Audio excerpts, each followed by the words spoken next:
ya. Jadi kita boleh bagikan kepada 4 kategori yang broad, yang luas. Yang pertama disebabkan oleh penuaan, yang kedua oleh trauma, yang ketiga infeksi, yang keempatnya oleh ketumbuhan ataupun kanser. Ini secara umum, secara umum nanti kita akan dissect one by one. Jadi bila ada sakit tulang belakang, ini mungkin penyebab dia salah satu ni. Kadang seorang tu belum tua tapi dia ada jatuh pokok, ataupun dia ada jangkitan kuman, TB and so on, ataupun dia kena kanser pada tulang belakang tersebut. So inilah yang boleh menyebabkan dia sakit belakang. So yang pertama is degenerative spine ataupun proses penuaan yang berlaku kepada tulang belakang kita. Jadi ada banyak perubahan yang boleh berlaku. Dia boleh mengakibatkan disk yang rosak, boleh menyebabkan artritis pada sendi-sendi, seperti mana artritis pada sendi lutut dan sebagainya. Dia macam tu juga dia punya proses. Ini yang normal, ini yang dah ada masalah. So you boleh sakit belakang, bukan sebab depan ni tapi sebabkan sendi ni. Kadang-kadang boleh sebabkan disknya rosak ni, atau kadang-kadang boleh sebabkan tekanan pada saraf ni, ataupun boleh ligamen. Jadi proses penuaan kalau tengok X-ray macam ni lah. Dia tak comel dah, dia ada banyak benda-benda baru keluar, and disk dia collapse, dah tak cantik lagi, and then dia punya susun atur pun dah tidak cantik, tidak align, tidak cantik, tidak straight tu. Ini proses penuaan tadilah. Daripada normal ni cantik, ini tulang pagi, disk dia comel, ini bawah dah collapse ya.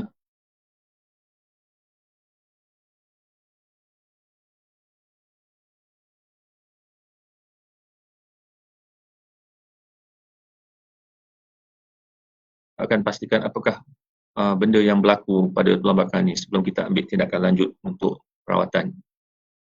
Ini dipanggil facet syndrome. Facet syndrome ni adalah kesakitan dalam proses penuaan tu yang berlaku pada sendi facet di tulang belakang. Panggil facet syndrome. Ini kita dah sebut tadi. Ini contoh-contoh X-ray dan MRI. Kalau tengok CT scan, kita tengok dia punya tulang dah belok. Dia panggil degenerative scoliosis. Dah tak comel lagi, sepatutnya cantiknya dia. Dan cuba tengok dia punya disk pun sudah merapat. Dia tak cantik dah, dia tidak senggang macam yang sepatutnya. And tengok X-ray dia, MRI dia, semua dah terabur. Dia punya disk ini cantik, yang atas ni cantik, tapi yang bawah ni dah rosak. Dia dah collapse, dan susun atur dia pun dah tak cantik, dah tidak tidak selari dan tidak cantik. Ini kalau tengok dia sudah lari. Sepatutnya dia straight tapi sudah ada step kat sini. Ini semua benda-benda yang berlaku dalam proses penuaan. Dan kebanyakan orang tua kalau lebih daripada 60 tahun kita buat MRI, banyaklah benda-benda ni kita dapat, tapi tak mestinya dia ada simptom. Jadi mereka tak perlu rawatan. Kalau tak ada simptom, kita tak rawat mereka. Kita just biarkan, sebab itu proses penuaan yang mereka boleh lalui tanpa ada masalah. Cuma sebahagian kecil saja yang datang dengan masalah, itu sakitnya, itu yang kita rawat mereka. Jadi kalau ada MRI macam ni tapi dia okey je, kita tak kacau, kita tak buat apa-apa pun. So ini satu lagi proses penuaan lepas daripada umur 40 ke atas. Kalau orang perempuan dalam 50, jadi kalau orang lelaki mungkin. Jadi tulang dia start mereput dan dia collapse. Ini tulang normal, ini tulang yang reput. Sebab tu kalau tengok mereka yang kena osteoporosis daripada tegak ganteng masa muda, dia semakin bongkok and bongkok bila tua, sebab tulang ni dia mereput dan dia collapse. Dia collapse. Kebanyakannya dia tanpa simptom, tapi ada sebahagian kecil yang dengan simptom sakit, terutama bila mereka jatuh di bilik air and so on. Dia ada acute trauma dan tempat sakit. Tapi dalam proses biasa, benda tu berlaku secara perlahan, jadi dia tak ada sakitan. Jadi dia cuma bongkok aja, itu tanda osteoporosis tadi. Dan tempat lain di osteoporosis adalah di pinggul, hip joint, the wrist joint kalau jatuh, dan ini di spine. Ini what happen dalam osteoporosis. Tulang dia cantik, tapi bila osteoporosis dia dah tak ada isi dalam tu, dia macam porous. Dan kalau operation kita boleh cocok tulang ni lembut saja, dia tak macam yang muda-muda yang masih baik. Ini tengok dia punya bone mass dah makin kekurangan. Ada banyak kelompang compared dengan yang masih muda. Ini yang kita sebut tadi, bila masih muda dia straight, umur 65 dia start bongkok dan makin bongkok ya. Dan setengah tu bukan bongkok sabut lagi, dah bongkok tak tahu. Jadi macam apa tu, bongkok sampai tak boleh nak berdiri langsung ya, dalam setengah kes. Itu yang pertama, penuaan ya, proses penuaan. Yang keduanya, penyakit tulang belakang ada disebabkan oleh jangkitan atau infeksi. Infeksi ni boleh kuman biasa, bakteria, boleh juga tuberkulosis dan boleh juga kulat atau fungus. Dia ada features yang berbeza yang kita akan tengok dan ada test yang tertentu yang kita akan pastikan. Rawatan dia berbeza-beza sebab kalau kuman tu kita bagi antibiotik cukup dah. Tapi kalau tuberkulosis, TB, kita kena bagi ubat TB untuk almost setahun ya. Dan kalau kulat, fungus, ubatan dia tidak sama dengan bakteria dan tuberkulosis. Dia lebih dahsyat dia punya ubatan dia. Ini contoh infeksi, dia rosak, kemudian dia collapse dan kita kena buat operation bubuh skru and support. Buang tempat yang rosak tu dan support body tadi dengan implant ya, dengan titanium di depan tu. Ini juga contoh infeksi yang daripada TB, dia rosak, kemudian dia start collapse dan dia ada nanah selalunya dan benda ni boleh tekan saraf dan dia boleh lumpuh ya. Ini yang besar ni sebenarnya adalah nak tunjuk nanah ya, nanah dalam apa ni, muscle psoas abscess ya, psoas dalam muscle yang di tepi spine ni. Dia selalunya muscle ni kecil je, tapi sebab kan ada nanah ni dia besar macam ni ya. So nanah ni sebenarnya keluar daripada sini, dia track down dan dia berkumpul dekat sini. Dan ni bila nak jalan pun sakitnya sebab muscle ni dia terus pergi join hip joint dan kalau ada ni dia akan ada masalah untuk jalan dan kita kena keluarkan nanah ni. Selalunya banyaklah, kadang-kadang sampai 100 mils ya. Okey. Ini tulang betul sebenarnya, tulang manusia yang pernah ada TB diambil ya, dan macam mana yang TB ni merosakkan tulang dia sampai dia jadi bongkok. Bongkok bukan bongkok sabut, bongkok sampai 90 degree macam ni ya. Ini dekat oversea punya kerangka manusia.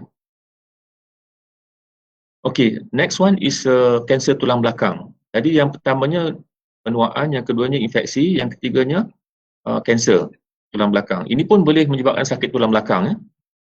Dan sakit ni bila masuk ke tulang belakang selalu dah tahap lewat, selalu dah stage 4 ya. Dia bukannya awal, dia selalu dah stage 4. Dan kebanyakannya almost 90% is daripada organ lain. So tulang belakang ni adalah secondary cancer, bukannya primary cancer. Selalunya adalah secondary. Kemudian dia datang agak agresif dan most of the time dia datang dengan sakit dan lumpuh. Dan selalunya sukar diubati dan selalunya sudah late stage. Rawatan selalunya lebih kepada palliatif, iaitu untuk membuat pesakit selesa dan good quality of life sebelum pasien meninggal lah. Kanser yang selalu datang ke tulang belakang daripada barah buah dada, daripada prostat untuk lelaki ya, kanser usus. Kanser usus ni kadang-kadang sekarang ni umur yang muda pun dah kena, 30 tahun, 40 tahun dah ada kanser usus ni. Buah dada pun sama juga, sekarang makin muda, tak macam dulu-dulu. Dan prostat ni selalunya agak tua lah, 50 ke atas, 60 ke atas ya. Paru-paru pun 40 tahun ke atas selalunya ya. Leukemia ni pun boleh merosakkan tulang belakang dan dia boleh menyebabkan sakit pada tulang belakang tersebut. Ini apa yang terjadi bila ada kanser, dia ikut saluran darah, dia pergi duduk dekat dalam body dan dia mengembang dan dia merosakkan tulang ni dan dia boleh kompres saraf tunjang dan pesakit boleh lumpuh oleh sebab ni. So ini juga contoh yang ada ya, dia tumor ni besar tu and then dia kompres ataupun mendapat tekanan daripada kanser tadi, dan bila sampai peringkat selalu pesakit dah tak boleh jalan ya. Dia tidak sakit tapi dia tak boleh jalan, dia paralyzed ya. Ini contoh kanser yang besar yang tekan pada saraf tunjang. Ini kulit, ini lemak, ini tulang-tulang yang kita boleh rasa sini. Ini saluran saraf ya. Ini yang hitam ni saraf tunjang, yang putih ni air tulang belakang. Ini tulang belakang kita yang macam dalam lembu tu. Ini bila ada kanser dia akan merebak sampai belakang, dia akan memberi tekanan pada saraf dan pesakit boleh lumpuh ya, oleh sebab keadaan ni. Okey, itu yang ketiga. Yang keempatnya Sakit tulang belakang boleh disebabkan oleh trauma. Ini jatuh pokok, cari madu, dikul kaki, tak pakai apa-apa, macam hero jatuh, boleh patah tulang dia. Bila patah, memang sakit. Kalau macam ni memang dah tak ada harapan, dia akan lumpuh. Tapi kalau patah sikit je, dia akan sakit. Kadang-kadang tak mesti lumpuh. Okey, yang boleh terjadi bila trauma adalah satu, tulang tu remuk. Yang keduanya, sendi tu patah atau terkehil, dislocated. Masa boleh koyak, ligamen boleh putus atau strain, dan pelaput sendi boleh dapat prolapse ataupun slip disc. So bergantung pada teruknya trauma tadi. Kalau accident, kadang dia sikit saja remuk. Kadang-kadang kalau main games, dia ada ligamen strain ataupun masa dia koyak strain. Kemudian pelaput sendi boleh dapat prolapse. Contohnya lepas angkat benda beratnya dalam posisi yang tak kena. Ini contoh slip disc yang kita katakan. Ini normal, ini disc. Disc ni ada dua bahagian. Satu lapisan luar yang kuat. Lepas tu dalam ni macam gel, macam gel putih. Dia fungsi dia untuk shock absorber ataupun untuk absorb the stress daripada atas ke bawah. Kemudian yang berlaku masa slip disc adalah konten yang lembut ni dia keluar ikut lapisan yang terkoyak tadi, yang luar terkoyak dia keluar. Ni bila keluar macam ni, dia akan tekan saraf yang ada ni, dia akan sakit atau kebas ataupun dia tak boleh gerak kaki dia yang sebelah. Yang sebelah lagi normal.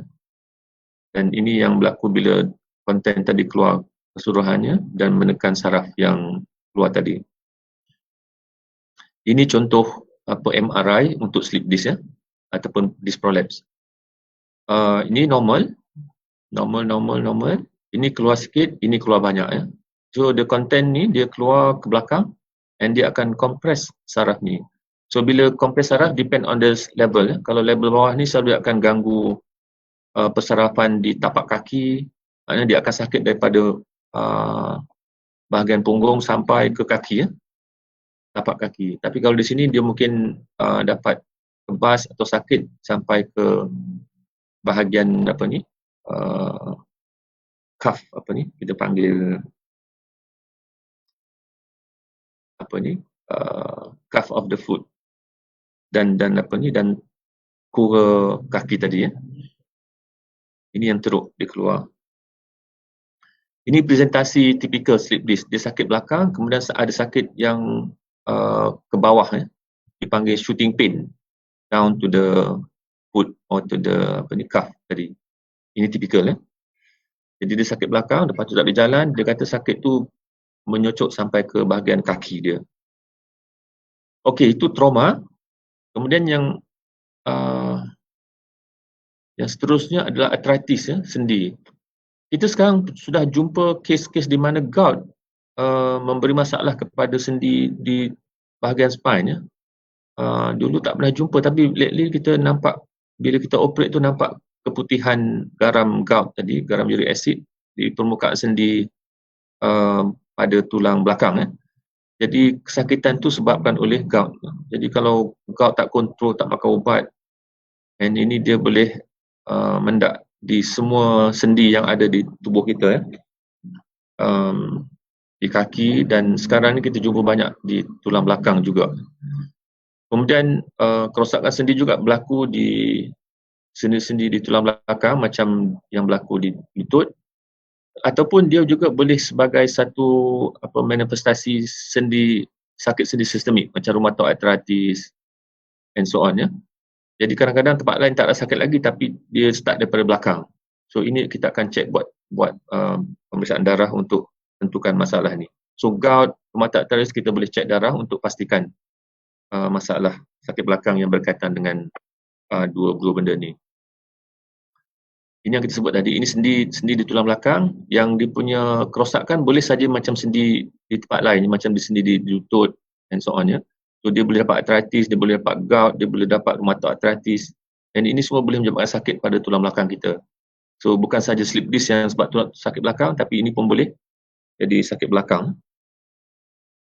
Okey, itu the common causes ataupun sebab-sebab yang secara kerap yang boleh menyebabkan sakit belakang tadi. Pertamanya ketuaan, keduanya kanser, ketiganya arthritis, keempatnya trauma dan infeksi yang kelimanya.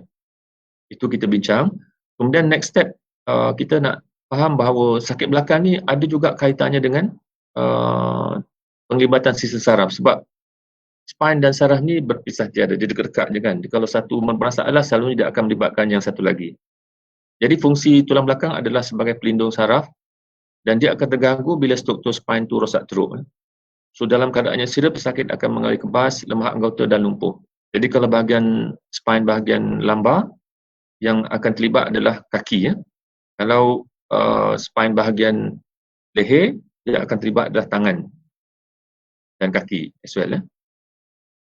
So pesakit akan sakit belakang, and then at the same time dia akan mengalami kebas di bahagian kaki, ataupun dia lemah anggota, tak boleh nak angkat kaki, tapak kaki tak boleh nak angkat, and so on, tak boleh nak gerakkan jari-jari kaki. Dan kalau makin teruk, dia tak boleh langsung gunakan kaki tu. Kadang-kadang dua-dua sekali, lumpuh lah bila keadaan yang teruk. Dan kadang-kadang dia boleh jalan semua tapi tak boleh kencing sebab saraf yang kena adalah saraf yang supply bahagian pundi kencing dan sphincter bahagian rectum ataupun dubur.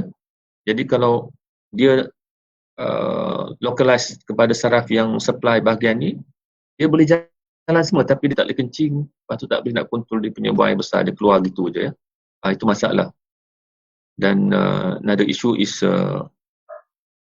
mati pucuk lah, dia tak boleh nak berfungsi anggota kelamin dia. Ini gangguan yang kita sebut tadi, ni spine, ni saraf dia dalam tu. Kalau rosak tulang-tulang ni, dia akan boleh ganggu saraf ni. Ini saraf tunjang dia, ini saraf akar yang keluar daripada saraf tunjang. Okay. So bahagian leher dia akan supply kaki, tangan. Bahagian lambar dia akan supply kaki. Jadi kalau ada masalah di bahagian ni, dia akan ada masalah di kaki. Kalau ada masalah di bahagian leher ni, dia akan masalah di tangan. Bahagian ni kalau rosak, dia tak ada efek sangat kalau yang akar. Tapi kalau bahagian ni terlibat, dia akan lumpuh daripada sini ke bawah. So gangguan saraf yang kita sebut tadi, dia boleh present as kebas, lemah atau sakit yang menjalar ke kaki atau ke tangan. Ini contoh gangguan saraf yang boleh berlaku dalam slip disc. Contohnya, ini disc yang normal, ini disc yang prolapse yang kita sebut tadi, dan dia akan tekan saraf ni, lalu dia akan sakit. Untuk saraf yang ni, disc particular saraf, dia akan sakit, dia akan kebas, dan kalau makin teruk, dia akan lemah, tak boleh gerak. Ini sama. Jadi anything yang compress the saraf kat sini, dia akan jadi ke bawah, sampai bawah. Sebab ini dia punya laluan saraf tu untuk supply bahagian bawah kaki. Yang atas dia akan supply sini, yang atas sekali satu dia akan supply di arah. Ini contoh penyempitan ruang untuk saraf tunjang bila ada slip disc. Ini saraf dia, ini air tulang belakang yang putih ni, dan di sini saraf dia terkepit. Terkepit, dan selalunya pesakit macam ni dia ada masalah. Sama ada kaki dia tak boleh gerak, ataupun dia tak boleh kencing, ataupun kaki dia kebas and so on. Bergantung pada keterukan penyempitan tadi. Ini bila ada trauma di leher, dia ditekan saraf tunjang ni, dan pasien ni selalu kalau macam ni dia lumpuh lah. Kita boleh buat operasi tapi tak garanti dia boleh recover daripada lumpuh dia, cumanya kita boleh stabilkan tulang belakang dia untuk rehab. Ini contoh pesakit yang ada TB, dan tengoknya bila dia buat postmortem, dia buat resection. Ini tulang belakang betul tulang dia rosak, dan ni saraf dia yang terkepit di sini. Ni pasien selalunya macam ni, dia paralyzed dah, tak boleh nak berjalan. Kalau masih baru dan tak teruk sangat, kadang kita masih boleh repair, kita buat operation dan kita straightkan balik dan kita legakan tempatnya, dikompres, dan mungkin dia boleh recover. Okey, apakah rawatan untuk sakit belakang ni? Rawatannya dia secara umum pertamanya kita kena cari penyebab sakit belakang tadi. Adakah ia oleh sebab penuaan, adakah disebabkan oleh trauma, adakah disebabkan oleh jangkitan, ataukah disebabkan oleh arthritis tadi, ataukah disebabkan oleh kanser.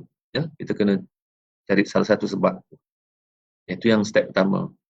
Yang keduanya, kita akan pastikan level yang terlibat. Sebab kita tahu tadi yang spine tadi ada banyak level kan. Kalau tulang belakang dekat lambatan ada 5, di thoracic ada 12, cervical ada 7. So banyak level. Jadi kita kena make sure kita berdepan dengan level yang betul ya. Tak boleh kita nak operate tapi kita tak pasti lagi level yang terlibat. Dia akan disaster. Lepas operation, patient tak akan recover ya. Kemudian kita kena mengambil kira, doktor akan mengambil kira latar belakang dan expectation pesakit. Setengah pesakit dia terlibat dengan aktiviti lasak yang berat tu kan.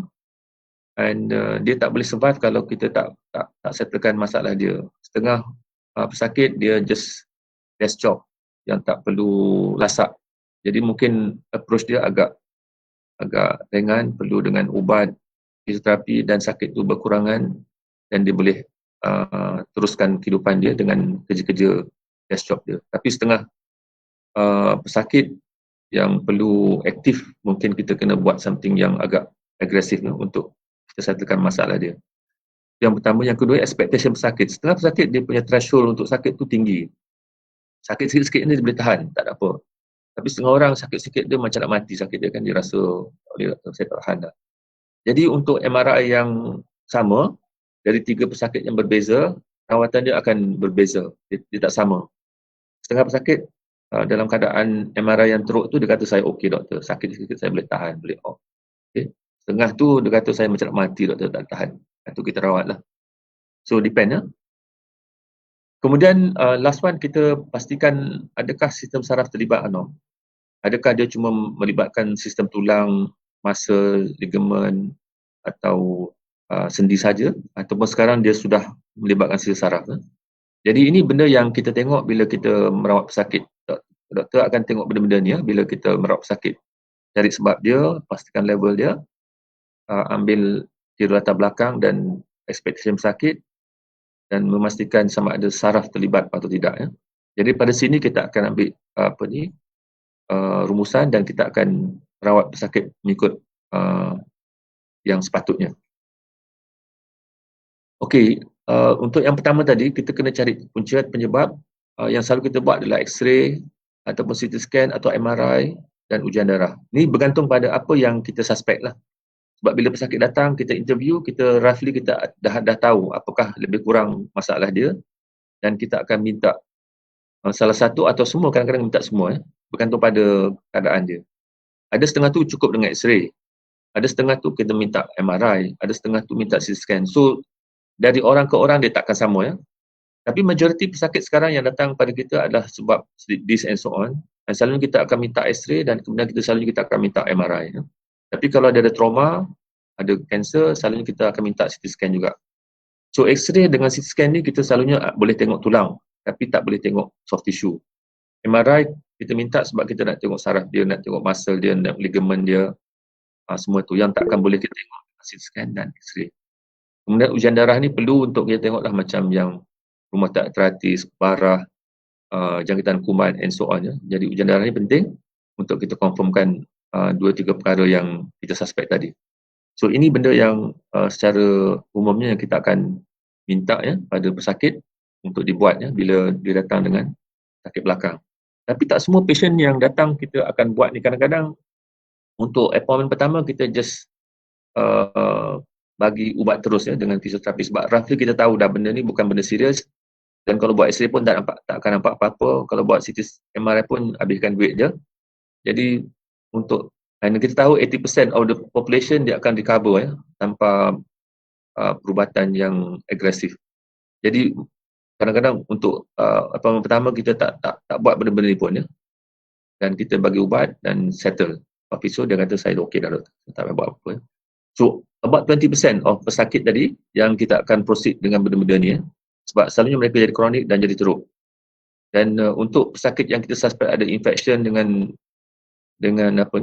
kanser, benda tu urgent. Admit ke ward buat semua investigation ya, termasuk CT. Lurah ya. outpatient, kita akan masukkan dia. Ada urgency sikit dalam sakit yang ada kanser dan infeksi. Okey, itu secara umum kita approach. Kemudian apakah rawatan spesifik? Rawatan yang kita buat untuk mereka yang ada sakit tulang belakang adalah ubatan. Pertama ubatan, fisioterapi yang keduanya, kemudian suntikannya, macam-macam suntikan kita boleh buat sekarang. Kemudian pembedahan. Dan ada juga kes yang kita tak nak kacau.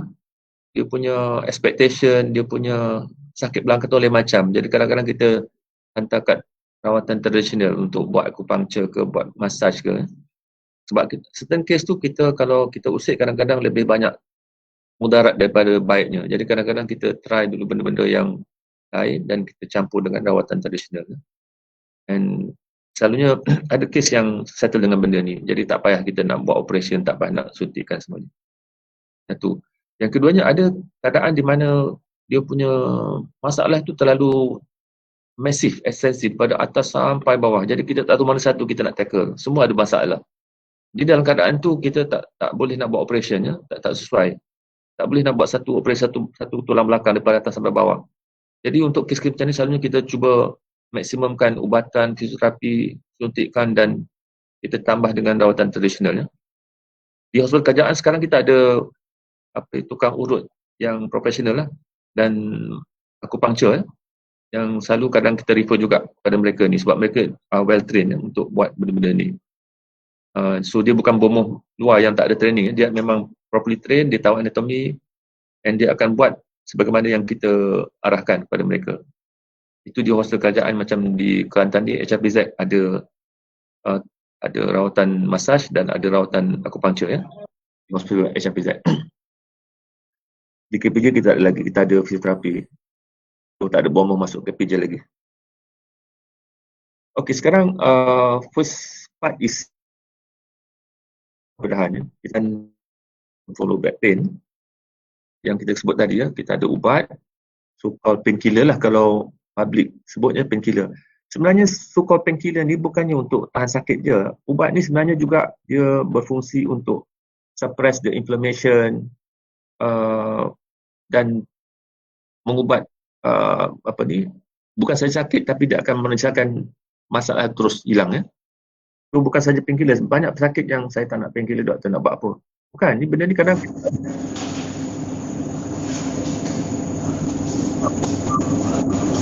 selesai masalah dia walaupun MRI stroke kan. Kemudian kita ada koyok lah macam Kitotop, Acustop and so on yang fungsi dia adalah dia ada ubat dalam koyok tu. Dia bukan sejuk, bukan panas, tapi koyok dan dia akan ikut kulit, dia akan pergi concentrate dalam area yang kita nak target tadi. Dia berbeza dengan ubatan macam ni, pil, sebab bila makan pil dia pergi hidung, pergi mata, pergi rambut, pergi joint, pergi semua badan kan. Dan sebahagian besar, sebahagian kecil tu pergi pada tulang belakang. Yang ni dia direct to the point kan. Jadi side effect dia tak ada banyak macam yang ni. Tapi untuk setengah keadaan kita terpaksa bagi juga yang ubatan macam ni. Sebab ini kadang tak cukup dia punya dos. Okey, ini isu yang berkaitan dengan painkiller, so-called painkiller tadi. Dia boleh mengganggu sistem buah pinggang, boleh dapat gastrik, boleh dapat darah tinggi, boleh dapat masalah jantung. Sebab tu bila ada kita nak beri ubat-ubatan pada pesakit yang ada sakit belakang ni, kita akan screen dulu. Dia ada gastrik tak, dia ada masalah tulang belakang ke, masalah jantung. Jadi kita akan tailor jenis ubat tu sesuai dengan masalah dia. Kalau dia gastrik, kita akan bagi ubat yang tak ada kesan pada gastrik. Kalau ada masalah buah pinggang, kita akan bagi ubat yang tak ada kesan pada buah pinggang and so on. Cuma potensi dia akan berbeza-beza lah dari satu ubat ke satu ubat. Tapi ini antara benda secara umumnya yang kita kena perlu ambil kira. Jadi tak boleh ambil ubat so-called painkiller tu berterusan tiap-tiap hari sampai berbulan-bulan. It's not good practice like that. Sepatutnya makan untuk masa acute stage, jadi masa buat sakit untuk seminggu ke 2-3 hari ke, bila sakit tu kurang atau hilang, simpan dan makan bila perlu. Sepatutnya buat macam tu jadi benda tu boleh mengelakkan masalah buah pinggang, masalah gastrik dan masalah yang berkaitan dengan side effect ubat tadi. Kemudian yang seterusnya adalah fisioterapi. Fisioterapi ini kalau tengok dari segi fungsi dia ada dua komponennya. Satu untuk pain relief immediately macam massage, macam tense, electrical stimulation and so on. Satu. Yang keduanya adalah untuk menguatkan support muscle pada spine tersebut ya. So tulang belakang ni ada banyak muscle yang support dia. Jadi kalau muscle tu kuat, spine tu akan stable dan sakit tu akan hilang ya. Jadi rawatan dia satu adalah kita bagi TENS, kita bagi hot pad and so on kan. The relief of pain. Kemudian the long term strategy should kita membuat exercise pada muscle yang support tulang tu seperti muscle belakang ni, muscle perut dan the pelvic floor. Jadi kita akan exercisekan muscle-muscle yang terlibat. Jadi bila muscle ni kuat, tulang belakang pun akan stable. Dia akan banyak membantu untuk menghilangkan simptom sakit pada tulang belakang tersebut kan. Itu fungsi fisioterapi. Jadi bila kita hantar kepada fisioterapi, sepatutnya kita buat rawatan susulan kat rumah ya. Exercise untuk menguatkan benda ni. Sebab kalau pergi seminggu sekali, sebulan sekali, memang tak akan ada efek pada tulang belakang kita ya. Jadi sepatutnya bila pergi tu, kita dapat rawatan yang macam heat therapy and so on, itu bagus. Tapi di rumah sepatutnya kita teruskan dengan exercise untuk menguatkan muscle yang support tulang belakang seperti muscle belakang ni, muscle perut ya. Kalau exercise macam ni, kita basically kita nak kuatkan tulang belakang ni ya, sebab kita akan dongak ni, kita akan exercisekan tulang belakang ni, dia akan menjadi kuat ya. Jadi ini asas fisioterapi, mengurangkan sakit atau pain management, kemudian strengthening of supporting muscle yang sebut tadi. Yang ketiganya adalah stretching of the spinal structures. Ini kalau kita tengok sekarang ni ada chiropractic, ini banyak gunakan kaedah ni, stretching ni. Tapi kena careful, tak boleh dengan tulang yang reput kita buat.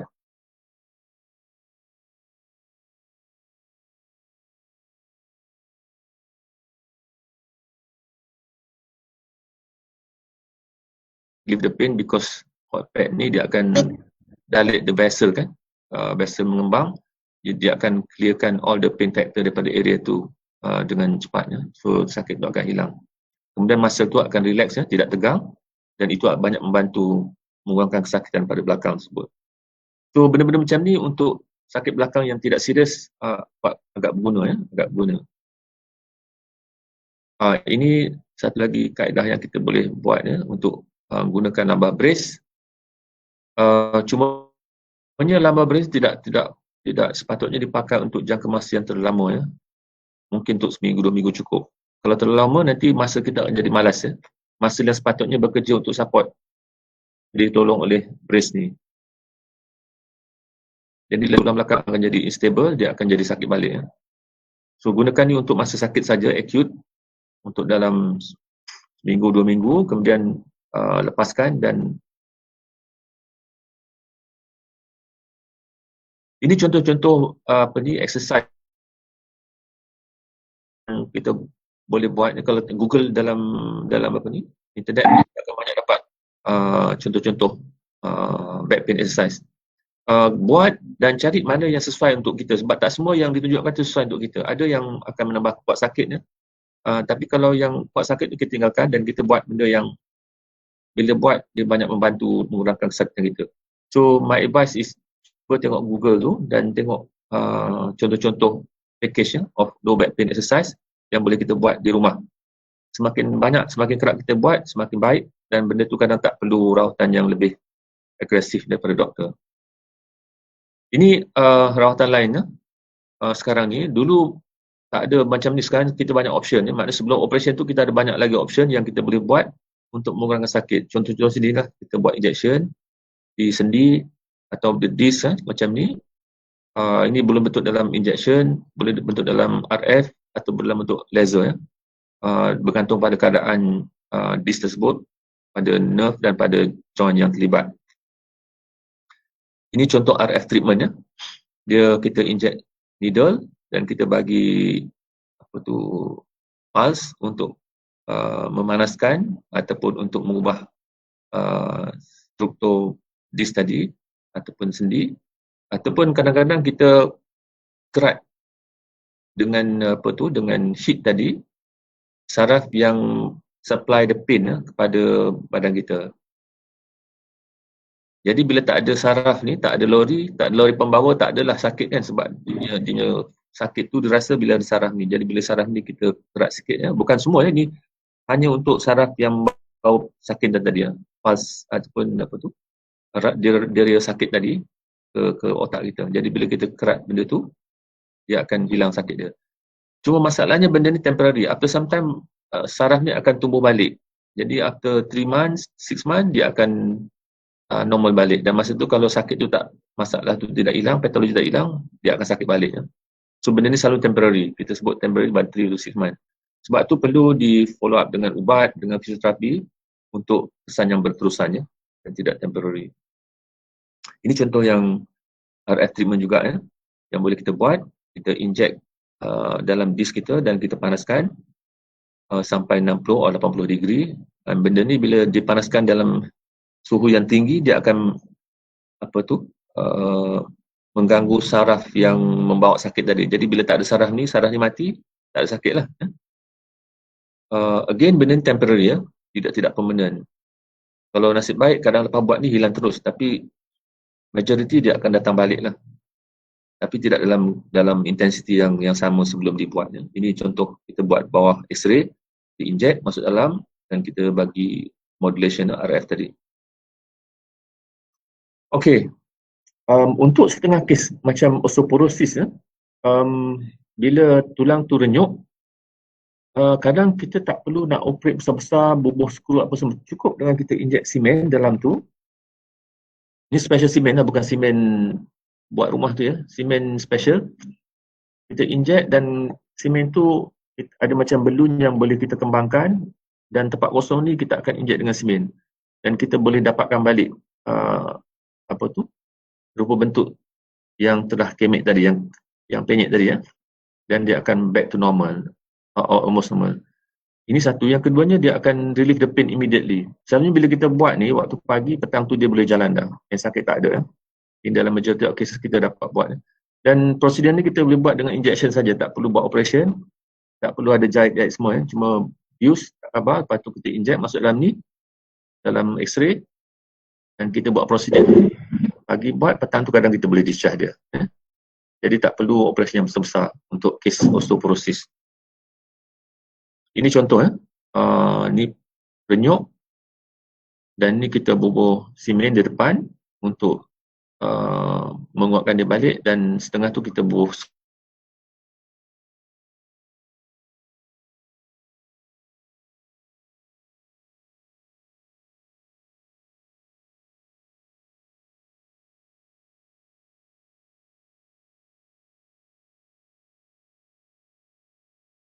Ada yang kita just pakai skop kecil je, sebesar pensel tu, kita cucuk di belakang dan masuk terus dalam ni, di bawah X-ray guided, dan kita buang benda yang ni melalui skop yang kecil ni.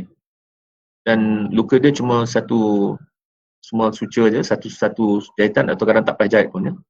And setengah center buat benda ni dalam bentuk daycare, maknanya pagi buat, petang boleh balik ya. Tapi selalunya kita lebih suka untuk simpan sehari lagi untuk tengok dia punya kadar sakitnya selepas pembedahan. Ini kalau teruk sangat kita buat pembedahan terbuka lah, maknanya kita operate macam biasa. Dia tengok tulang-tulang ni, tengok saraf dia, and ambil disk yang terkeluar tadi ya. Kita panggil open discectomy.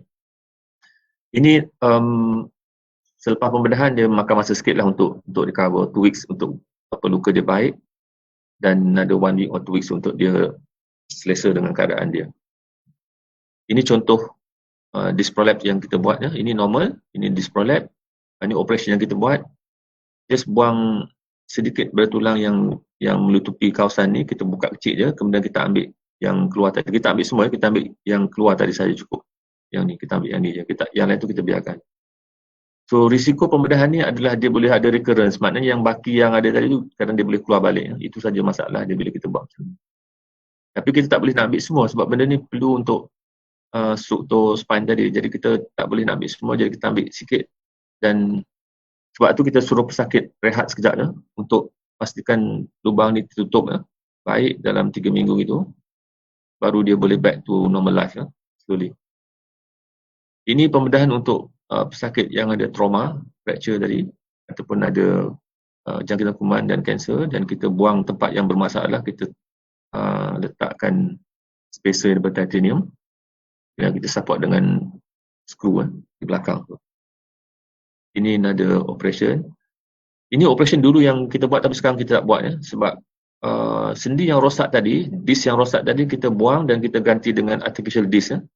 So bila kita bubuh skru macam ni, dia akan rigid dia macam robot sikit. Tapi bila kita buat macam ni, dia akan free, dia akan just macam normal life. Cumanya operation ni agak major. Kita kena buka ikut perut dan sekarang kita tak buat sebab company dah tak produce lagi barang ni untuk lambar. Okey, ini traditional treatment. Kita setengah doktor kata tak boleh urut. Bagi saya benda tak ada masalah. Kalau bukan kanser, bukan infeksi, bukannya benda yang serius kan, patah semua tu. Sebenarnya kalau sakit belakang biasa, kita masih boleh hantar untuk diurut, massage ataupun buat acupuncture. Dan banyak pesakit yang lepas tidaklah immediately hilang terus 100%, tapi sekurang dia kata sekarang dah boleh bertahan dan tak perlu nak makan ubat dan dia agak selesa. Jadi cukuplah, tak perlu nak kita sampai, tapi setengah itu memang hilang terus, boleh hilang. Jadi tengok atas keadaan, kita tidak nafikan keperluan untuk memasukkan unsur tradisional dalam rawatan tulang belakang. Kalau kat negeri China benda ni biasa dekat kelompok Melayu benda ni macam urut,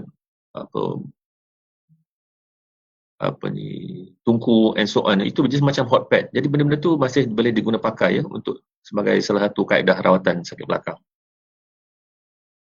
Kemudian yang lebih penting sebelum kena sakit tu sebenarnya kita perlu penjagaan ataupun precaution untuk elakkan kemungkinan sakit belakang.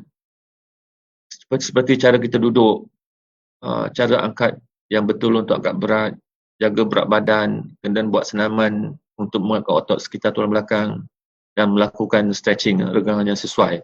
Nanti benda-benda ni baik kalau kita dapat buat secara regular, secara berterusan, dia akan banyak membantu kita dalam mengelakkan kita dapat terjebak dengan sakit belakang. I think ini is one of the important things sebelum kita kena, sebab bila kena tu masalah dia susah kita nak selesaikan. Terutama bila kita sudah sampai ke peringkat umur yang tua tadi. Tak maulah macam ni kan, dia akan sakit lutut, sakit belakang. Jadi kalau kita operate pun chance untuk dia recover susah Lepas baik sekejap dia akan datang balik. Untuk operate 3 kali 4 kali memang kita nak buat lah. Risiko terlalu amat besar. Jadi cuba elakkan benda-benda macam ni dan banyak berdoa lah, of course kan. Okey, itu saja ceramah saya pagi ni tentang sakit belakang, dan mungkin kalau ada soalan atau apa-apa kita boleh entertain, insyaAllah. Macam mana buka? Untuk diorang tanya.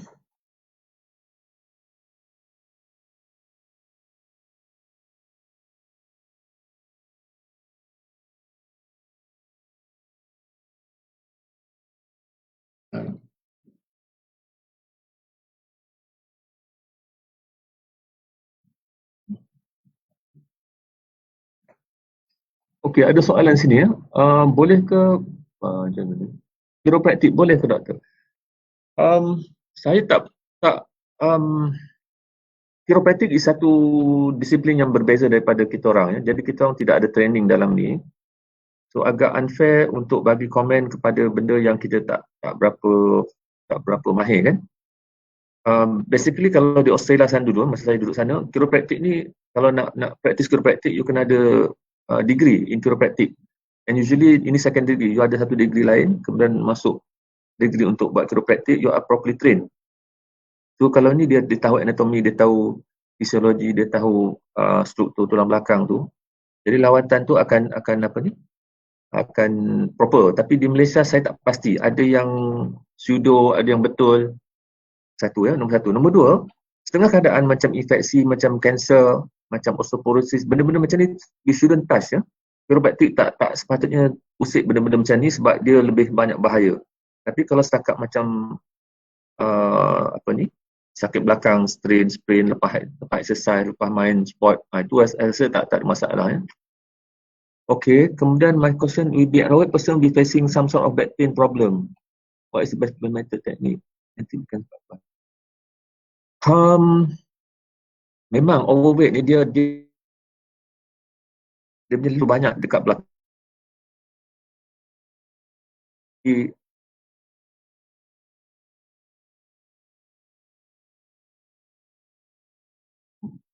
Berat badan berlebihan akan mengganggu dia. The tip is memang kena kuruskan badan sampai to the acceptable level. Alright. One.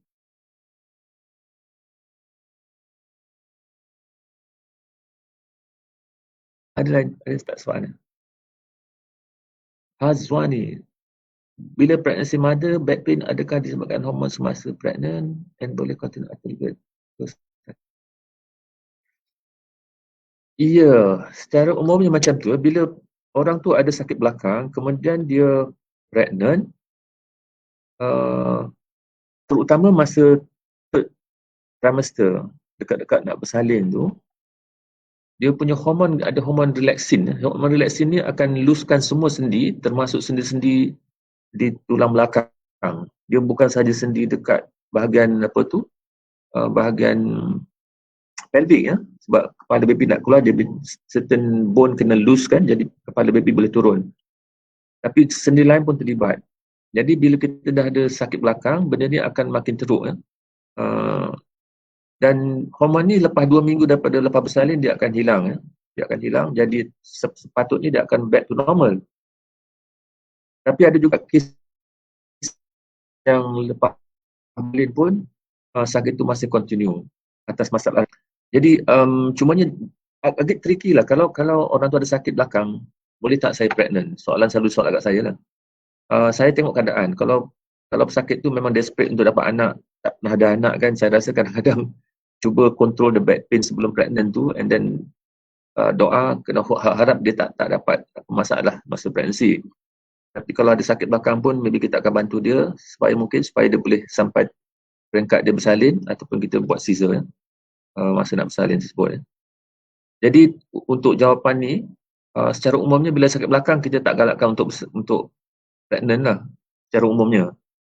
Tengok keadaan. Tapi kalau keadaan tu memang teruk sangat atau tak terlalu teruk, kita benarkan. Tapi kalau keadaan tu memang keadaan yang kita tahu bila pregnant dia akan memudaratkan, kita akan advise untuk not to get pregnant. Satu. Nombor 2, selalu kita suruh dia bukan pregnant tapi tangguhkan. Maknanya daya upaya untuk rawat sakit belakang sampai dia settle. Kemudian sampai peringkat setahun ke dia okey, tak ada masalah, mungkin dia boleh start get pregnant ya.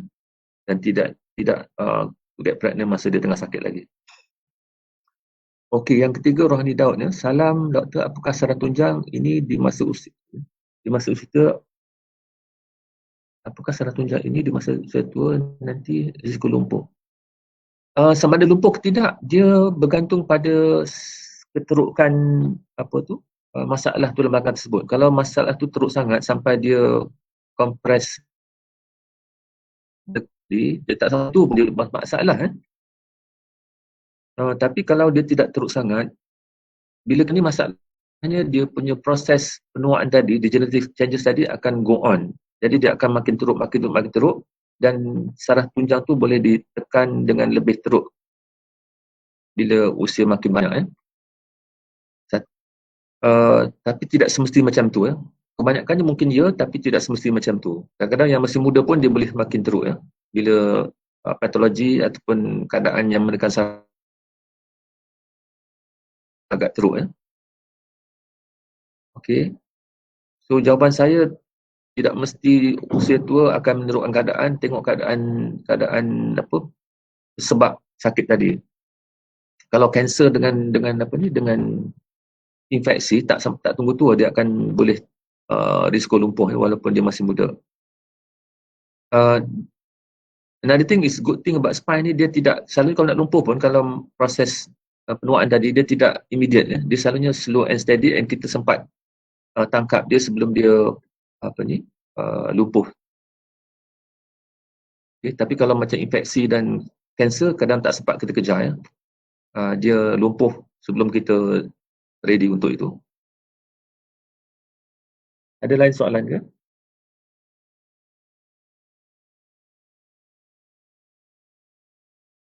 Ada.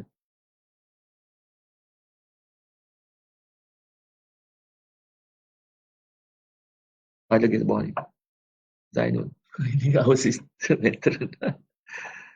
Adakah pemberian jenis kasut dan pakaian akan menjadi satu sebab punca kita dapat sakit belakang?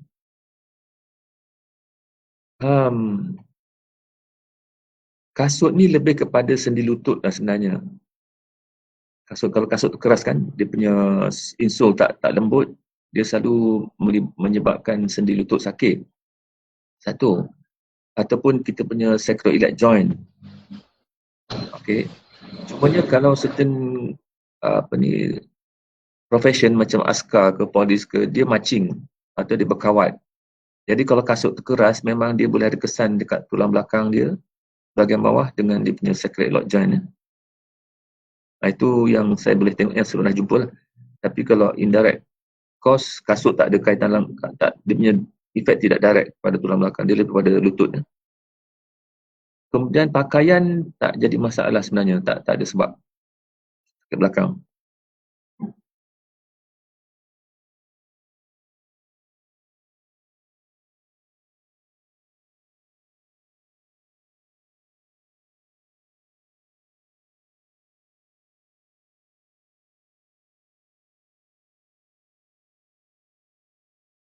Ada habis dah.